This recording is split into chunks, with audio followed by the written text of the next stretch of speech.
नमस्कार। आज हम एक ऐसे सफर पर निकल रहे हैं जो हमें 300 साल से भी ज्यादा के इतिहास में ले जाएगा। हम बात कर रहे हैं मुगल साम्राज्य की, एक ऐसा राजवंश जिसने भारतीय उपमहाद्वीप को हमेशा के लिए बदल दिया। तो चलिए, इसकी जबरदस्त शुरुआत से लेकर इसके नाटकीय अंत तक की पूरी कहानी जानते हैं। तो सवाल ये उठता है कि आखिर कैसे एक ही राजवंश इतने बड़े उपमहाद्वीप पर 300 सालों तक राज कर पाया। क्या था उनकी कामयाबी का राज? और सबसे बड़ा सवाल, इतना ताकतवर साम्राज्य आखिरकार बिखर कैसे गया? चलिए, इन सारे सवालों के जवाब एक एक करके ढूंढते हैं। हर बड़ी कहानी की एक शुरुआत होती है, और मुगल साम्राज्य की कहानी शुरू होती है बाबर के साथ। जरा सोचिए, जिसकी रगों में तैमूर और चंगेज खान जैसे दो महान विजेताओं का खून दौड़ रहा हो, उसे हिंदुस्तान से एक न्योता मिला। एक ऐसा न्योता जो यहाँ का इतिहास हमेशा हमेशा के लिए बदलने वाला था। बाबर सिर्फ एक लड़ाई जीतकर नहीं रुका, नहीं, उसने तो एक के बाद एक 4 साल में 4 बड़ी लड़ाइयां जीतीं। ये जीतों की एक ऐसी लहर थी जिसने हिंदुस्तान में मुगल शासन की नींव पक्की कर दी। और इस सब की शुरुआत हुई थी 1526 में पानीपत की उस ऐतिहासिक लड़ाई से, जहां से सब कुछ बदल गया। तो सवाल ये है कि बाबर लगातार जीत कैसे रहा था? इसका जवाब छिपा है उसकी शानदार मिलिट्री स्ट्रैटेजी में। वो तुलुगमा नाम की एक बहुत ही चालाक तरकीब अपनाता था, जिसमें दुश्मन को चारों तरफ से घेर लिया जाता था। और हाँ, उसके पास एक सीक्रेट वेपन भी था, तोपखाना। उस जमाने में भारत के लिए ये एक असली गेम चेंजर था। अब कहानी में एंट्री होती है बाबर के पोते अकबर की। सोच कर देखिए, जब वो बादशाह बना तो उसकी उम्र सिर्फ 14 साल थी। लेकिन इसी नौजवान शासक ने मुगल साम्राज्य को असल में एक महान साम्राज्य बनाया। अकबर सिर्फ एक जंग जीतने वाला योद्धा नहीं था, बल्कि उसकी सोच बहुत आगे की थी। उसने ऐसे फैसले लिए जो अपने वक्त से कहीं आगे थे। गुलामी खत्म की, तीर्थ यात्रा पर लगने वाला टैक्स हटाया, और सबसे बड़ी बात, गैर मुसलमानों से लिया जाने वाला जजिया टैक्स भी खत्म कर दिया। इन्हीं कदमों ने एक ऐसे साम्राज्य की नींव रखी जहां सब मिलकर रह सकें। अकबर का कमाल सिर्फ जंग के मैदान तक ही नहीं था, उसने एक बेहतरीन एडमिनिस्ट्रेटिव सिस्टम भी बनाया। मनसबदारी सिस्टम से सरकार को ऑर्गेनाइज किया तो दहसाला सिस्टम से टैक्स कलेक्शन को बहुत आसान बना दिया। और उसके दरबार में थे 9 रत्न, यानी 9 सलाहकारों की एक ड्रीम टीम। इतना ही नहीं, उसने एक इबादत खाना भी बनवाया जहां अलग अलग धर्मों के लोग आकर बहस कर सकते थे। ये उस जमाने के लिए एक इनकलाबी सोच थी। अकबर ने जो नींव रखी, उस पर एक शानदार इमारत खड़ी की उसके बेटे जहांगीर और पोते शाहजहां ने। इस दौर को अक्सर मुगल काल का गोल्डन एज यानी स्वर्ण युग कहा जाता है। जहांगीर, जिसे हम सलीम के नाम से भी जानते हैं, उसे कला से कह सकते हैं इश्क था। उसके दौर में मुगल पेंटिंग अपनी बुलंदियों पर पहुंच गई। पेंटर्स को पूरी आज़ादी थी कि वो कुदरत की हर छोटी बड़ी चीज़ और इंसानी जज्बातों को अपने कैनवस पर उतारें। और फिर आए शाहजहां।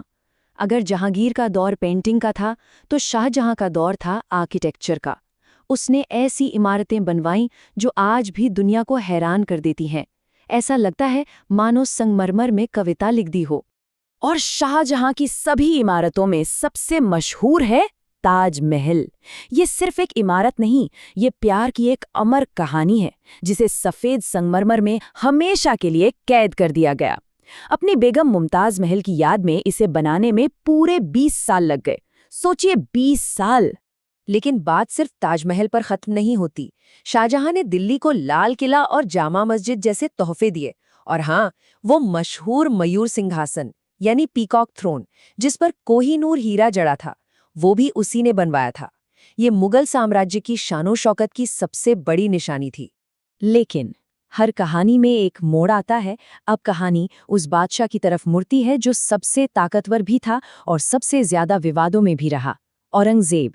उसने साम्राज्य को उसकी सबसे बड़ी सरहदों तक तो पहुंचाया, लेकिन शायद अनजाने में ही उसके पतन की शुरुआत भी कर दी। औरंगजेब को लोग आलमगीर यानी दुनिया को जीतने वाला और जिंदा पीर यानी एक जीता जागता संत भी कहते थे। और यही नाम उसके दोहरे किरदार को दिखाते हैं, एक तरफ एक ताकतवर शासक और दूसरी तरफ एक बेहद कट्टर इंसान। औरंगजेब ने अकबर की बनाई नीतियों को लगभग पलट ही दिया। उसने दरबार में संगीत पर पाबंदी लगा दी, जजिया टैक्स वापस ले आया और कुछ ऐसे सख्त फैसले लिए जिससे बहुत से लोग नाराज हो गए। हाँ, ये सच है कि उसने साम्राज्य को बहुत फैलाया, लेकिन इसकी एक भारी कीमत चुकानी पड़ी। खजाना खाली हो गया और लोगों में नाराजगी बढ़ने लगी। 1707 में औरंगजेब की मौत के साथ ही मुगल साम्राज्य का सूरज ढलना शुरू हो गया। जो केंद्रीय ताकत सबको एक साथ बांधे हुए थी, वो अब कमजोर पड़ने लगी थी। औरंगजेब के बाद तो हालत ये हो गई थी कि दिल्ली का तख्त मानो एक म्यूजिकल चेयर का खेल बन गया हो। बादशाह आते और जाते रहे, कुछ तो एक साल भी पूरा नहीं कर पाए। ये वो दौर था जब साम्राज्य अंदर से पूरी तरह खोखला हो रहा था। और फिर 1739 में वो हुआ जिसने मुगल शान को सबसे बड़ी चोट पहुंचाई। ईरान से नादिर शाह आया और उसने दिल्ली को बुरी तरह लूटा। वो अपने साथ सिर्फ दौलत ही नहीं, बल्कि मुगलों का गुरूर, मयूर सिंहासन और कोहिनूर हीरा भी ले गया। ये एक ऐसा जख्म था जो कभी भर नहीं सका। हालात इतने बदल चुके थे कि 1761 में जब पानीपत में अफगानों और मराठों के बीच हिंदुस्तान की किस्मत का फैसला हो रहा था, तब मुगल बादशाह सिर्फ एक लाचार दर्शक बनकर रह गया था। अब ताकत का खेल दूसरों के हाथों में था। और इस तरह हम पहुंचते हैं कहानी के आखिरी पड़ाव पर। आखिरी मुगल बादशाह बहादुर शाह जफर एक ताकतवर शहंशाह नहीं, बल्कि एक गम में डूबे शायर थे। 1857 की क्रांति के बाद अंग्रेजों ने उन्हें देश से निकालकर रंगून भेज दिया, जहां एक महान साम्राज्य के आखिरी वारिस ने गुमनामी में दम तोड़ दिया। तो हमने क्या देखा? एक साम्राज्य जो तलवार से शुरू हुआ था, वो कलम पर आकर खत्म हुआ।